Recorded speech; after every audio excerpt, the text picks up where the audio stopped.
Lundi 8 mai, jour de commémoration de la fin de la Seconde Guerre mondiale, Emmanuel Macron a défilé sur une avenue des Champs-Élysées vide du moindre spectateur dans une ambiance digne de Pyongyang, la capitale de la Corée du Nord.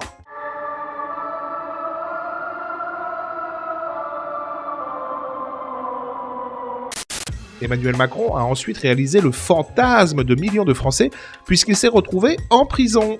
Oh merde! Oh, c'est con ça! Celle de Montluc, à Lyon, là où fut incarcéré Jean Moulin et de nombreux résistants.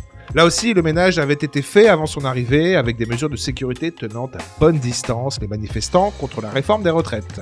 Tout a donc été fait pour que rien ne vienne perturber cette journée de communion, et pourtant, la polémique est venue de Macron lui-même, avec ce tweet publié vers 11h du matin.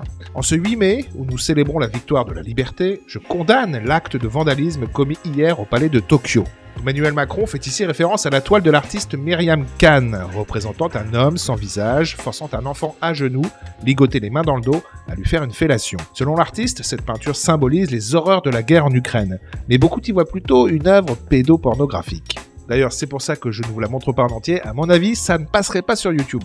Ouais, c'est pas faux. Ce tableau polémique a été dégradé dimanche 7 mai par un homme qui l'a aspergé de peinture mauve, et c'est de ça dont parle Emmanuel Macron dans son tweet.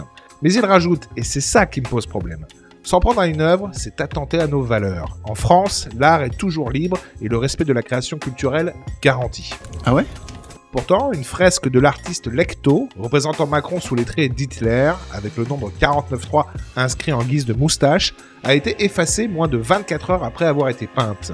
Emmanuel Macron a aussi porté plainte contre des affiches d'un certain Michel-Ange Flory, qui là aussi le dépeignait de manière peu flatteuse. Michel-Ange Flory a même été condamné à 5 000 € d'amende pour injure publique, avant que la Cour de cassation ne casse cette décision.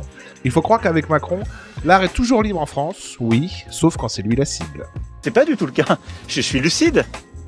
Si vous avez regardé cette vidéo, c'est que vous ne devez pas trop aimer Macron comme moi. Je vous conseille donc mon top 10 des humiliations de Macron en 2022. Vous allez voir, c'est que du bonheur.